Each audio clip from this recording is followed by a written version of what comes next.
Good afternoon, everybody. We'll get started in a moment or two. Welcome. Just wait for more people to join.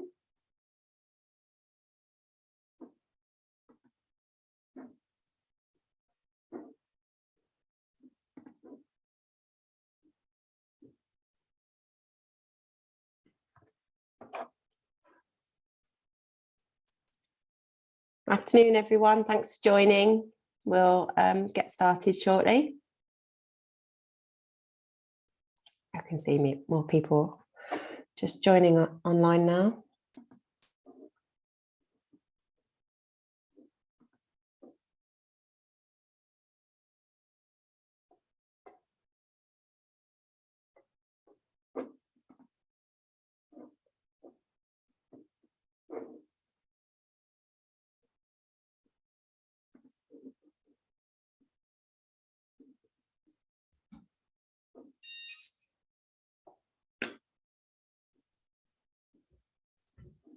Okay, just give everybody another few more seconds to log in and then we'll get started. Thank you, everybody, for spending your lunchtime with us.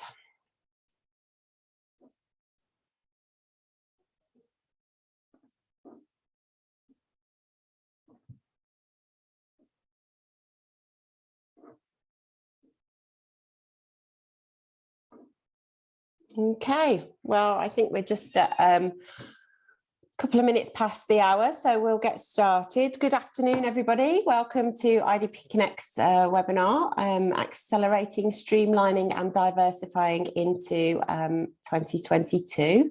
Thank you for spending your lunch breaks with us, and hopefully you've got a lovely sandwich to keep you going until this afternoon. What I'd like to do is just introduce ourselves, and then I'll take you through what we're going to be chatting through today. So for those of you who don't know me, my name's Naomi Eagling. I'm a Client Director here at IDP Connect, and I've been working with universities on and off over the years, for sort of the past 15 years in various different guises. I'm going to introduce you to our panel. Thank you so much to them for giving us their time and their expertise today. We've got Matt Dean, who's on the call, Director of International Recruitment from Aston University, Sophie Turnbull, who's Head of the International Office at the University of West of England, and Nick Hull, Director of Admissions at University of Birmingham. So we have an esteemed panel this afternoon. Thank you so much. And today what we're going to talk about is I'm going to introduce you to our FastLane service. You may well have seen the press release this morning that our offer in principle service is now has been branded FastLane, and this is what we wanted to talk about is get some institutions' feedback of how they have found the experience of the early days of starting working with IDP on this really exciting project. There will be a discussion with the panelists. None of you want to hear what I've got to say about it. I'm sure you all want to hear what our institutions and clients and university partners say about it. You will have opportunity to ask questions. If you use your chat function in Zoom, we'll have opportunity to answer those at the end of the discussion. So for those of you who are unaware of what our FastLane service is, we have been working quite hard over the pandemic, and nothing quite like a pandemic to fuel digital innovations. And we've taken some of the technology that is used in other sectors such as finance, mortgage borrowing, retail, and tried to apply that technology to our business model and see how we can best service students, universities, and also our counsellors by using some of that technology.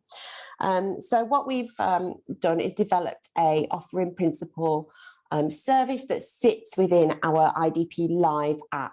The app I'm sure you're all aware of what an app is IDP Live is a suite of tools that students can download, so they have access to manage their student recruitment journey from very, very early stage research all the way through to managing their application, accepting offers, and onwards to enrolment with you, our institutions, in their chosen destination country.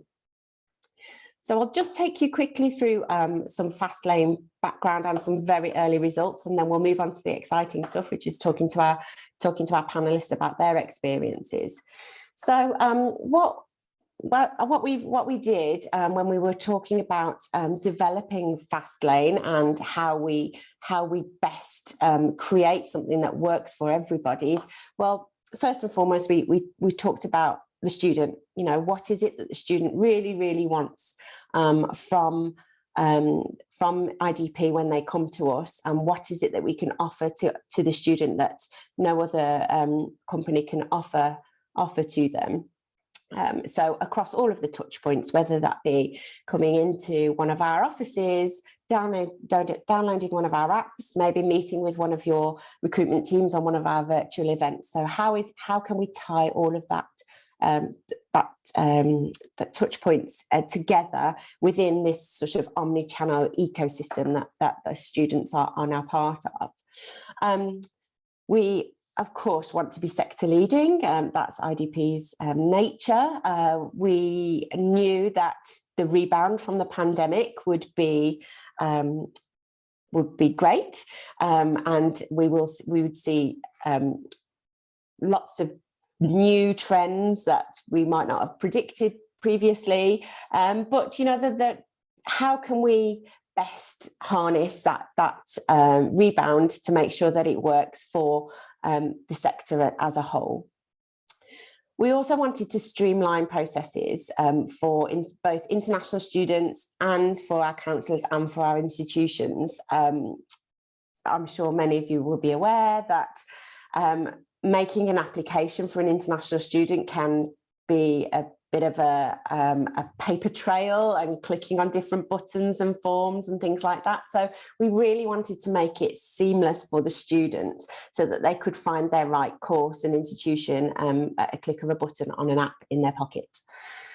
And improving efficiencies. Many admissions people have been telling me that with the rebound that we've seen from the pandemic, there are lots and lots of applications, which is no bad thing, but of course we need to work as smartly as possible and as efficiently as possible throughout those applications to make sure that we get the right students in the right places at the right time that are the most qualified for those places. And then finally, our counsellors love what they do.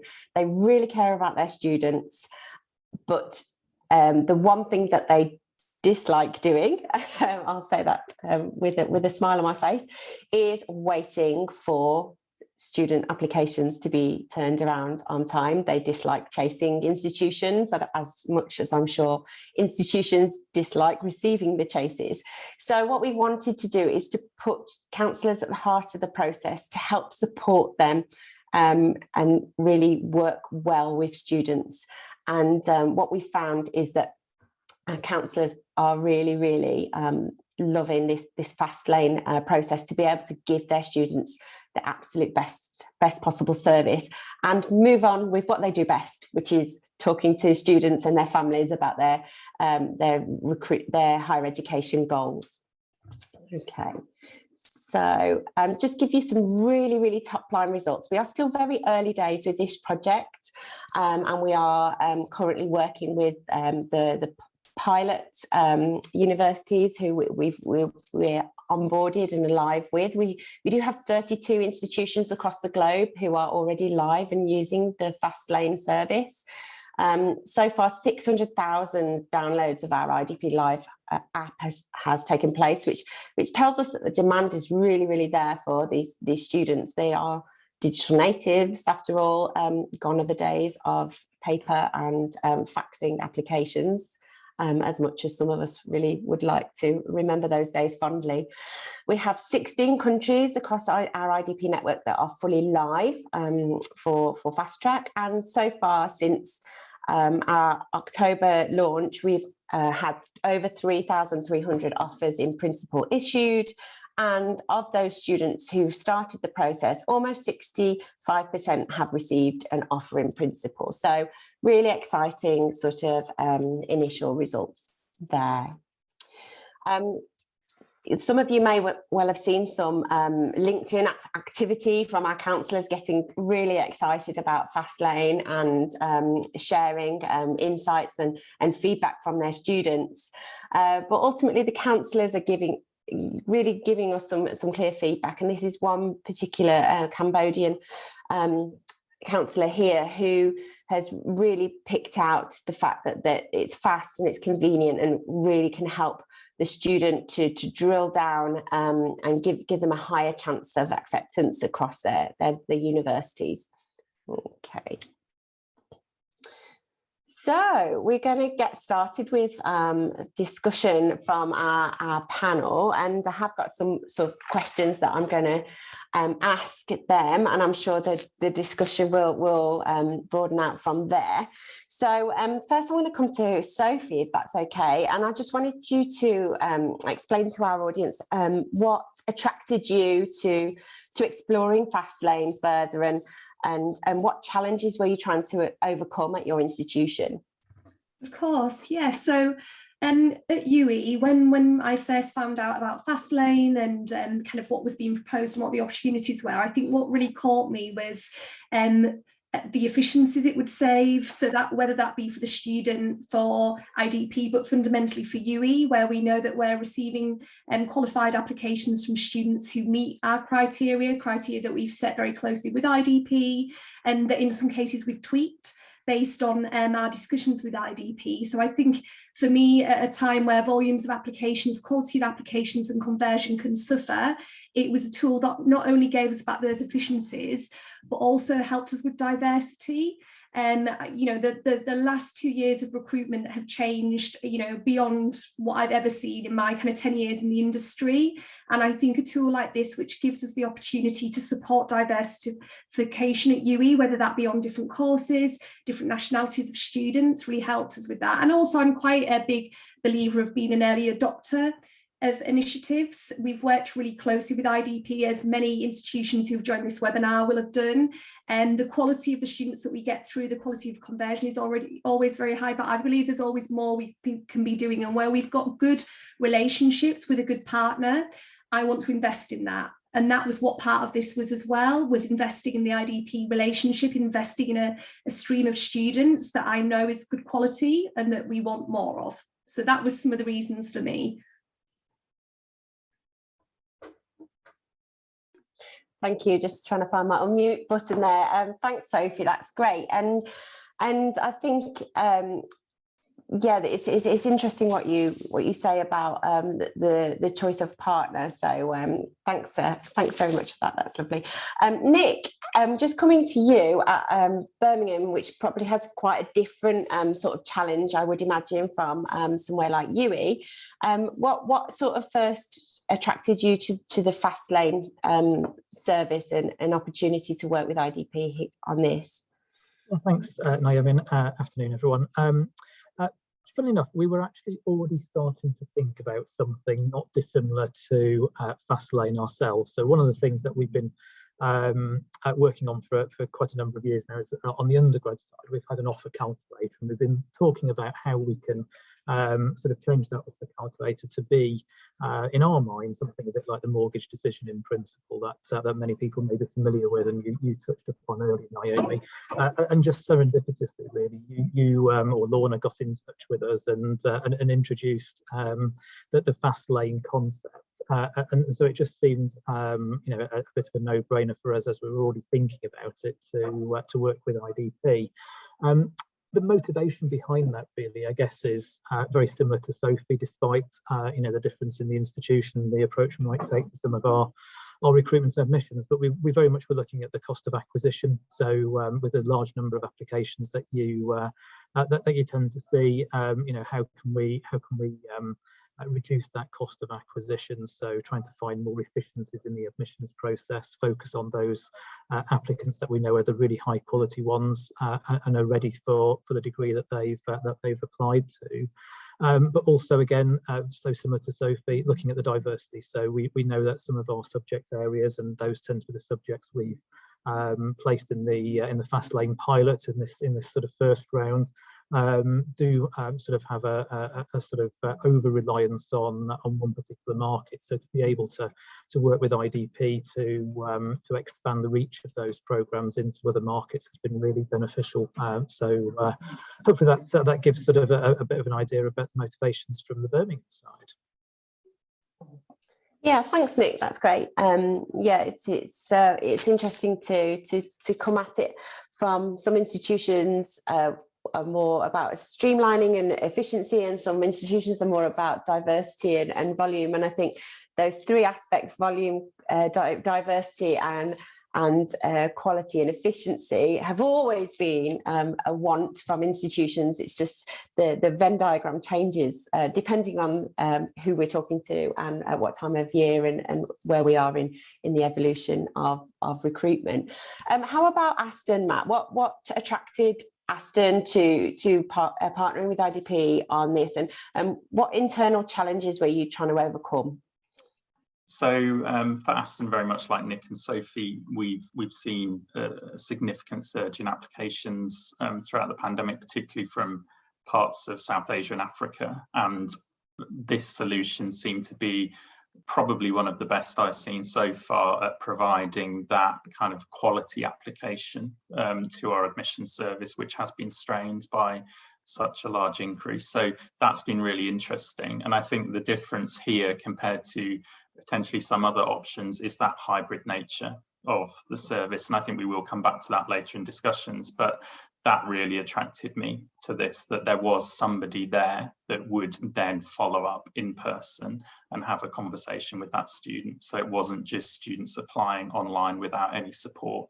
And that provided a lot of reassurance to us that we would be getting increased quality of applicants coming through. We would be able to process those applications more quickly, and that would support us in building those efficiencies, which is always so difficult internally without the need to actually, you know, rearrange our processes and other things. So far so good in all of those respects, I think, in terms of how we've interacted with IDP and the setup of FastLane. Yeah, thanks, Matt. Yeah, it's interesting about talking about the human, the counsellor, who is still very much an important part of this process for IDP. There's no point in us inventing something that means that we have no counsellors. We don't have no need for counsellors anymore. So just on that, Matt, can you just explain a little bit about why you think the human trust element and is so important to on the ground relationships for your teams, and also how that's perceived for the student?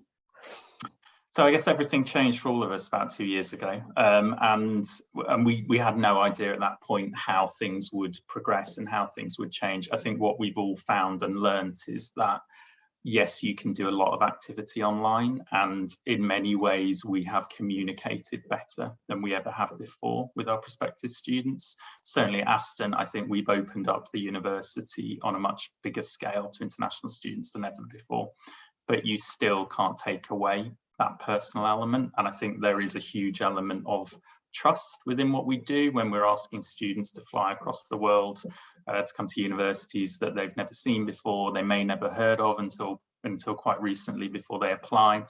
And we've worked particularly in partnership with our agents around the world to provide that face-to-face contact and that level of trust when we haven't been able to actually be there physically in a lot of the markets where we recruit from. So this solution is a great hybrid of those two, where yes, the market has shifted more online. I think students are much more willing to access a lot of information online and to engage with their universities in in ways that they haven't done before digitally, but they also do want to actually sit down with someone, ask those questions that's never that easy to do on a webinar or in a session like this through a Q&A chat, and just get that reassurance. So I think that's the kind of, hopefully, what will be the new form of hybrid recruiting that we're moving to in the coming years.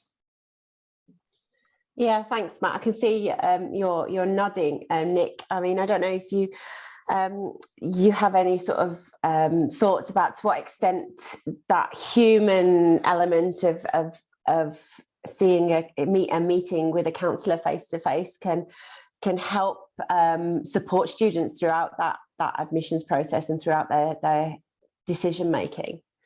Yeah, I mean, I pretty much agree with Matt here. I think you know, what we don't want to do is have a new process through something like FastLane, which kind of just replicates where we were perhaps in the past with particularly, you know, sort of undergrad students collecting prospectuses, but instead of prospectuses, it's collecting a whole load of sort of initial offer decisions. So I think the importance of the counsellor network is to be able to talk through what the right option for that individual applicant is going to be, with the knowledge that they have of the various institutions that the counsellors work with.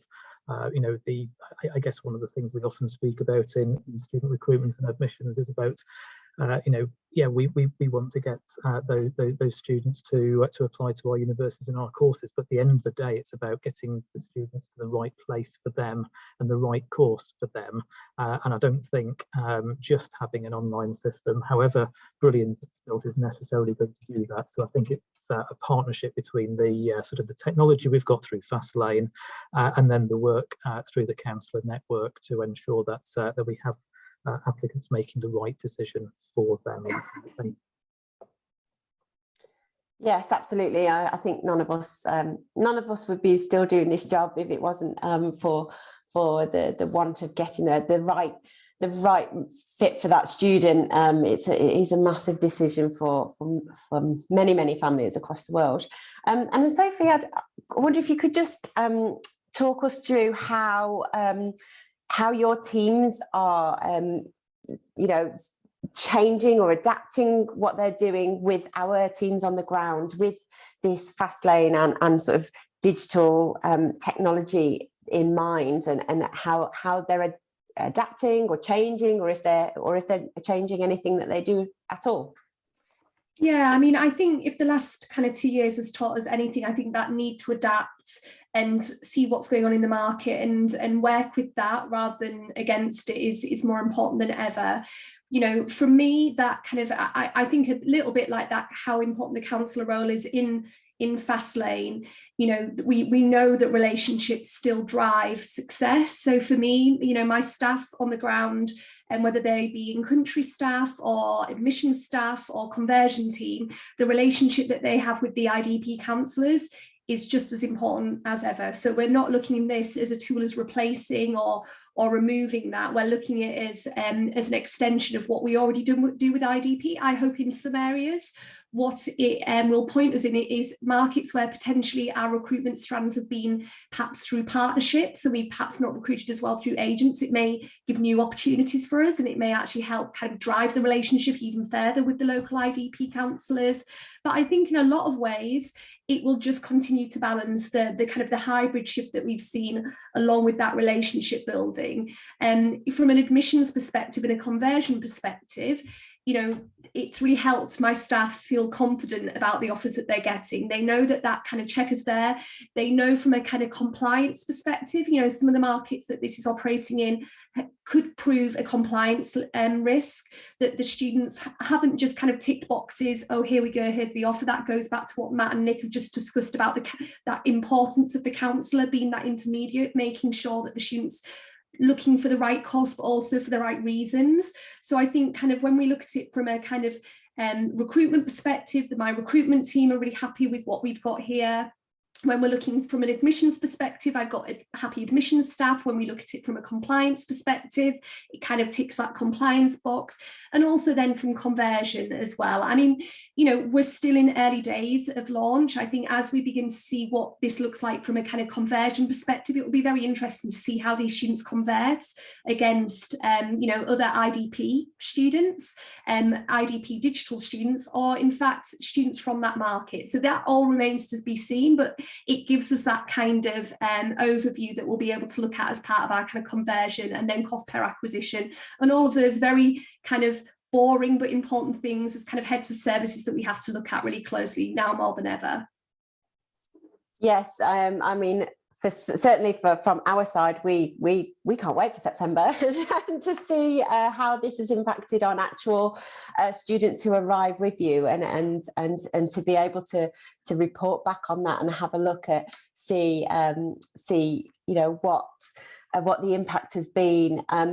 So just really quickly before we move on to some questions from our audience, what I would like to ask, perhaps Nick, if we could come to you first, how have you found the process of onboarding so far? How have your teams found it, the actual logistics of it? And also, would you have any recommendations or thoughts for other institutions who might be thinking about talking to us a bit further about FastLane? Yeah, thanks, Naomi. So, you know, we'd engaged, as you know, right from when it was sort of in a pilot stage and just being tested with a sort of small number of universities, both here and in Australia, so we were able to give some feedback before we even launched. And I think that was really helpful because it allowed us to get a number of staff to sort of think about this different way of admitting students. And then since launch, we took the decision that we were going to start with some of our most oversubscribed programmes, mainly with the view to that diversity element that we spoke about earlier. But not to put a large number of programmes in right from the outset. We really wanted to test it both from our side and also whether this was something which was worthwhile. And so working with the IDP team has been really straightforward. So there's a little bit of work to do in the university. So don't you know, sort of jump in assuming there's nothing at the university end that needs doing. It's all stuff you will have information to hand though. So what are your entry requirements for the various different markets in which FastLane is operating? So for example, India is one of the larger markets for FastLane. What are your Indian entry requirements for a whole range of different programs that you might be looking at to move into FastLane? Once you have that information to hand, the IDP team have been absolutely fantastic. So actually we haven't tended to put a lot of the data into the system ourselves. The IDP team has been facilitating that for us, which has been really great. We get the opportunity then to see, you know, check that everything is as we expect it is. We can make adjustments. The other thing that we can do at any time in the system is we can choose to either publish or unpublish courses in FastLane. So, you know, we're getting to the point now where some of our programs we're thinking, okay, it might be the time to pull recruitment for this cycle, and we've got the control over that. So whilst this is a sort of IDP-owned system, the control of where your programs are published, how they're published, etc., is absolutely left with you as the institution. We are happy with where we've got to. As I say, we've put relatively small numbers of high volume programs in at this stage. We're keeping a weather eye, but we are just working on a second tranche of programs at the moment. One of the things that we've probably all fed back to IDP, and I know is sort of in a sort of second stage that might roll out in the not too distant future, is some of those particularly STEM programs where there might be additional requirements beyond, say, the equivalent of a 2-1 or a 2-2, but you need to get down to module level or something like that. That's work in progress at this stage. We're really looking forward to be able to work with IDP and get those programs into the system as well. Yeah, thanks, Nick. Yes, it's great. We'll share the recording with our development team after this. But yes, there are some things that are not possible to fit into this FastLane initial pilot phase right now, but great to hear that our teams did a lot of the heavy lifting on behalf of your teams. And I think, Sophie, I think we were chatting a couple of weeks ago, and you know, I was asking about how you found the whole process of onboarding and how your teams, you know, found it working with IDP on that. Yeah, I mean, similar to Nick, and obviously I don't want to put the pressure on IDP here, but the team were fantastic. Other than putting the courses live, which should be our responsibility, you know, they are our programs, and recently putting some on hold, because similar to Nick, we've got some courses where we're already concerned about September volumes. The team did so much of that heavy lifting for us, and in fact, have been great at pushing us to look at adding more courses, pushing us to kind of tweak some of our entry requirements where we've perhaps been a little bit too vague, and they don't, you know, it's not helped the IDP councils or indeed the FastLane itself. So that has been great. You know, we've done training, and my key admission staff have been trained on the system. You know, we want to kind of start self-serving a lot more, but I know from speaking to the team that a lot of kind of what's been worked on in that development now is to make the kind of onboarding, because I think if it probably was left to self-serve completely to universities, I'm not sure we'd be live now, or we'd maybe have one course live in one country with very simple, you know, if you look at somewhere as complex as India, if the team weren't there to help and push us through, I'm not sure we'd be live there just because of the complexities. But I know that, you know, to kind of ensure that the onboarding of future universities is there, that I know the team have been looking a lot at that and how that's kind of streamlined even further than it is now. So yeah, the onboarding has been great, but it's been very heavily managed and pushed through by the IDP team.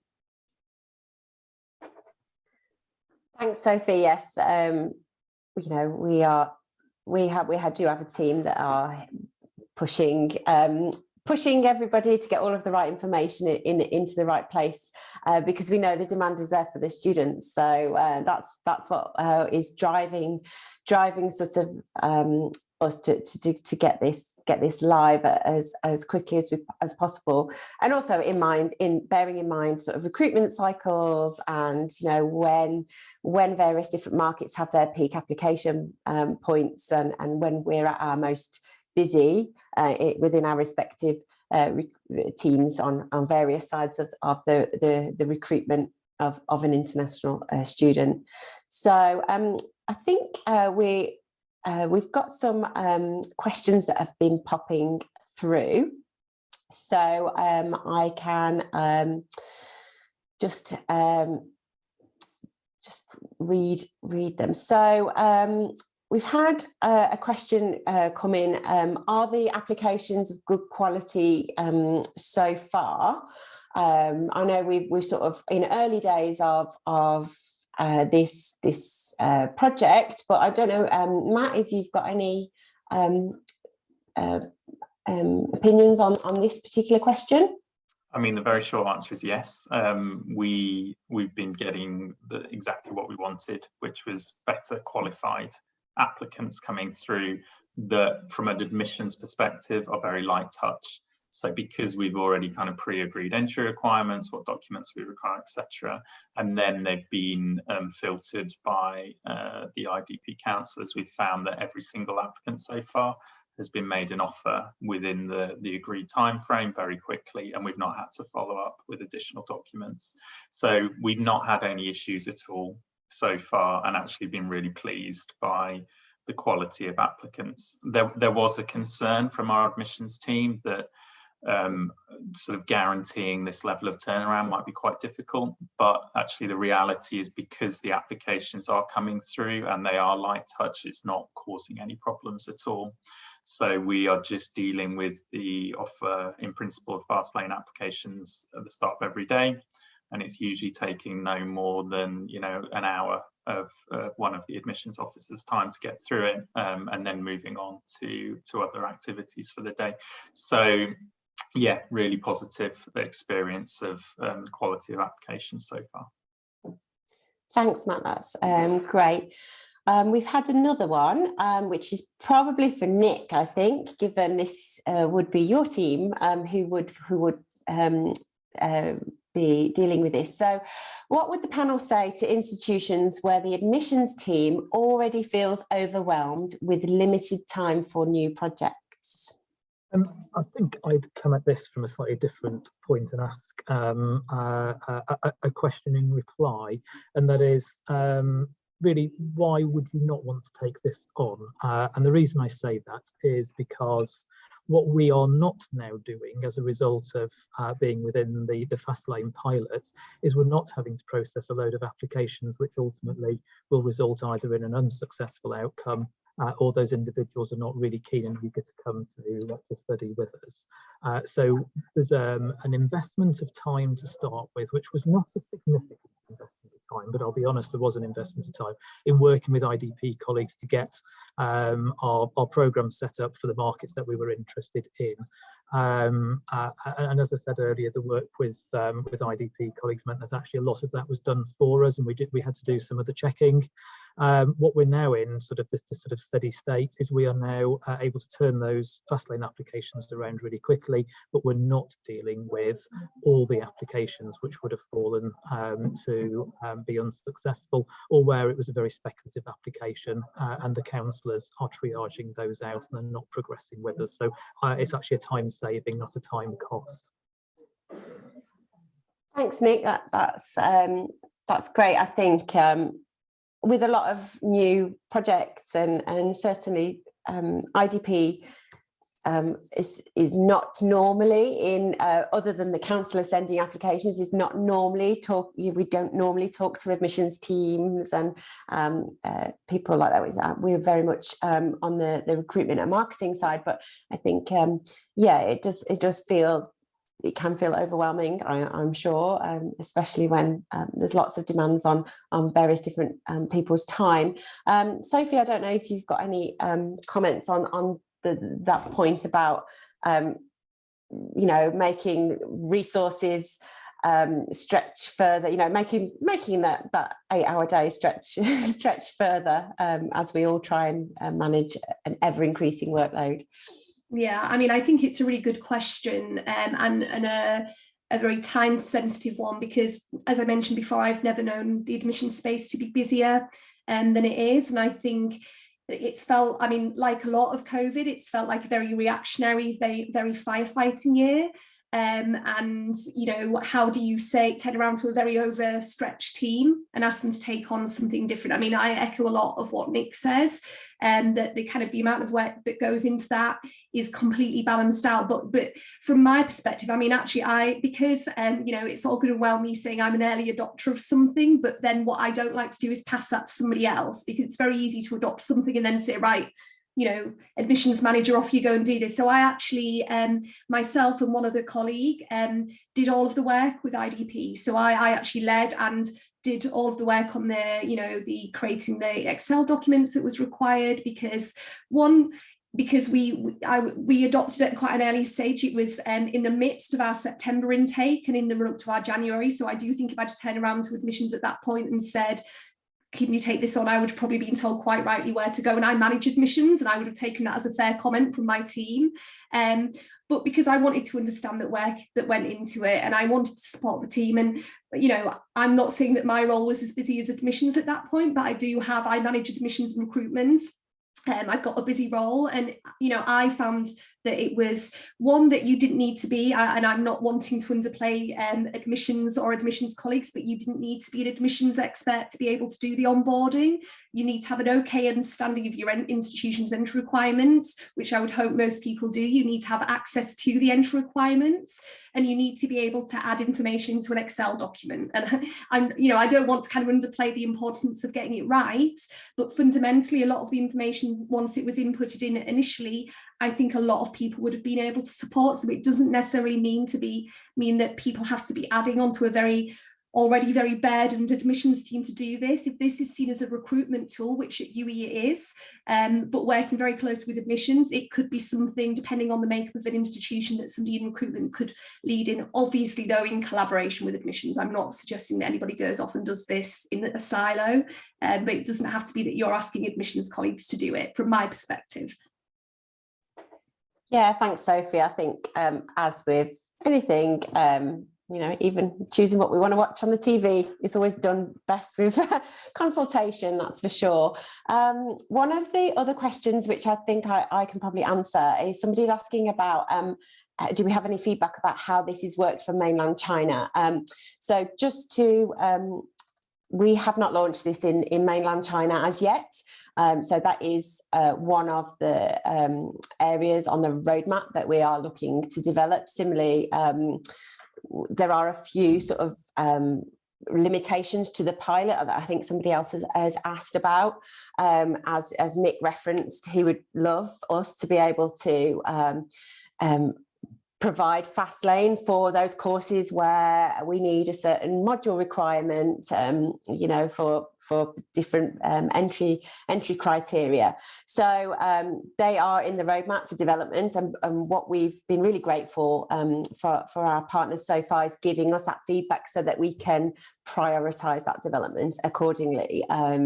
So yes, there are limitations to the pilot as yet. It's PGT only. Undergrad is another massive area that our developers are looking into and trying to work out what would be the best thing for us to move onto next.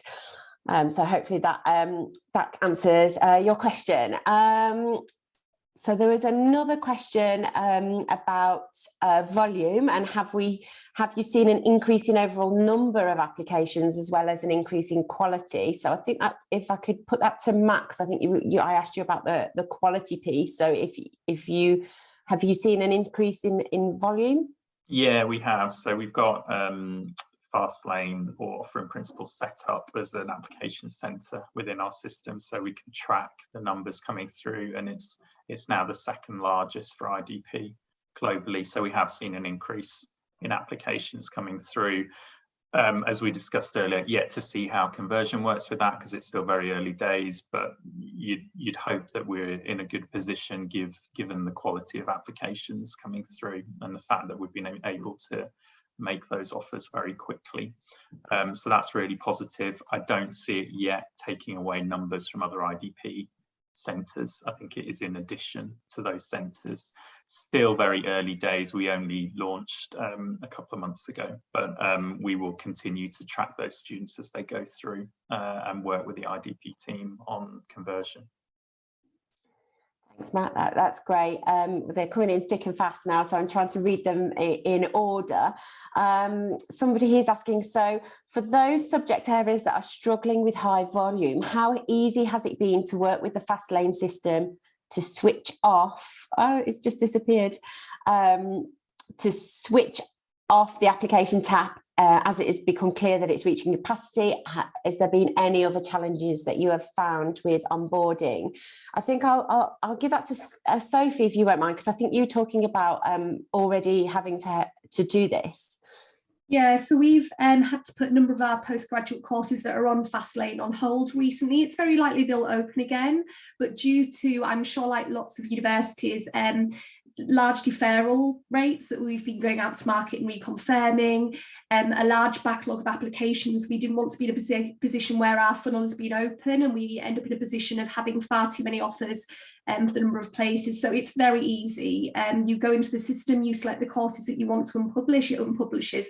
I think the only thing worth noting is that when a student has an offer in principle or a FastLane offer, it is valid for 30 days. So in theory, a student could get that and there could be a time lag. At this time in the cycle for us, that's not an issue, and we've said obviously that we will support any of those coming through, even if we then went on to close the course. But as it gets closer to deadlines, it is something that we as a university have a responsibility to be on top of, and I think this is where it does become a bit more complex, that you need those strong processes in place, because it can be quite easy to forget the different streams of students that you have, and just turning off something on your website may not necessarily mean that that automatically feeds through. So I think it's important that those processes are put in place, but the process of turning off the FastLane, both whether that be nationality or whether that be the courses that you offer, and equally publishing new courses or adding new countries is a fairly easy process. Thanks, Sophie. That's great. Yeah, it's the students are able to hold the offer in principle for 30 days. Very, very early data is showing us that they don't tend to do that. They tend to want to move quickly, and that's the whole point of them entering into this FastLane process. But yes, that is a valid point. There's a couple of questions around how you chose your courses, and if we could add all courses, and you know what the limitations are of the pilot so far. And I know when Nick, I think Lorna, one of my colleagues at IDP, probably worked with you on which courses would be the right courses to have live initially. Am I right in understanding that? Yeah, that's right. So Lorna made recommendations around courses which IDP, from the various data and from all their experience of working with us over I don't know how many years, we're making recommendations for. We then took that list and we did two things. We took some out because they're the programs which have got module requirements or special requirements which are not yet accommodated by the pilot. And secondarily, we then looked to add other courses in where we either wanted to grow numbers, or we wanted to grow diversity, or they happen to meet the criteria for the pilot, i.e. no module requirements, no auditions and those kinds of things. We've not got a large number of programs live. As I say, we're kind of in phase one of the programs putting live. We're going to put a phase 2 live in the not too distant future. And I think there was a second part to that question, Naomi. Sorry, I've forgotten what it was. Yeah, just about how we chose the courses, and I think there was another question which somebody had asked about. Could you add all of your courses and only take applications that have been through the FastLane process, which I can sort of help with. Ultimately, yes, you could add all of your courses. However, I would just point to the fact that you are making a commitment to the counsellor and the student and to IDP that you are going to turn those applications around. So as long as everything is in order within your various admissions teams, yes, you could do that. Whether you would be able to only process FastLane applications versus IDP normal applications, if you like to call them normal, as yet we're not across all of our markets. So I would just urge caution there, because we wouldn't want to turn off any markets for anyone, especially when volume, diversity and all of those things are still very much a touch point for institutions. Yeah, I think when I'm talking to institutions like the institutions that we have here, that I always say the absolute worst case scenario is that you guys do some work, we do some work on developing this really exciting thing, and it doesn't result in any applications. So we need to take a balance between the volume and where the applications have historically come from across markets and across subject areas. So we would always sort of do this in consultation with institutions about which courses could go live, which courses don't quite fit the pilot at the moment. But yes, we want it to have some results. So because otherwise there's no point in doing it really, and with a view to expanding into the future. There has been a question about as if the FastLane application data feeds into the IDP IQ market insights. Not yet is the answer to that question. We have not yet got enough data to be able to draw any conclusions on enrolments and things like that. I am sure it will become part of the IQ team's toolkit on data sets that we could drill down and look into. I think that was all of the questions. I've really rattled through them. I was trying to get through as many as possible. Have we got any more questions that are from the audience? I think, was there another one. Sorry, I'm just reversing back through. No, I don't think we had any more. So just see if there's any more come through. But I think while we're just waiting and to finish off, seeing if there's any more questions from the audience, I wanted to just ask how you see the future of something like FastLane, and how do you envisage it working in sort of 5-10 years time, Matt? I'm not sure we can predict beyond next week at this stage. I mean, I think this kind of hybrid recruiting is here to stay. We don't yet know in what form, but certainly we're not going backwards, and we will see new forms of recruitment for international students. And I think the ability to seamlessly as possible merge that kind of online and offline is going to be really interesting, how this develops over time, and also how the purely online recruitment develops over time as well, and whether those forms of recruitment do require this kind of setup as well. That's yet to be seen, but we're certainly in an extremely interesting, challenging, changeable time in terms of international student recruitment, international engagement more broadly.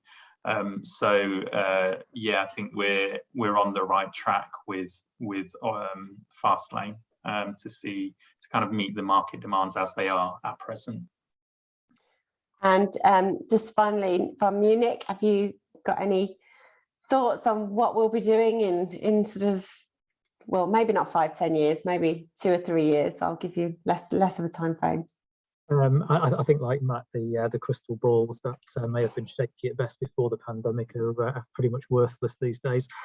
What I would say probably is to challenge the notion of what we have historically seen as a university course application. Do we, if you look at other industries, there are probably relatively few where for an initial decision you need to fill out an application form which is as long as a university application. So I think it's incumbent on us to think about what we actually need in order to make an initial decision, and what we need to make an absolute final commitment to that applicant when they've got all of their academic and other qualifications that might be needed to actually join the course.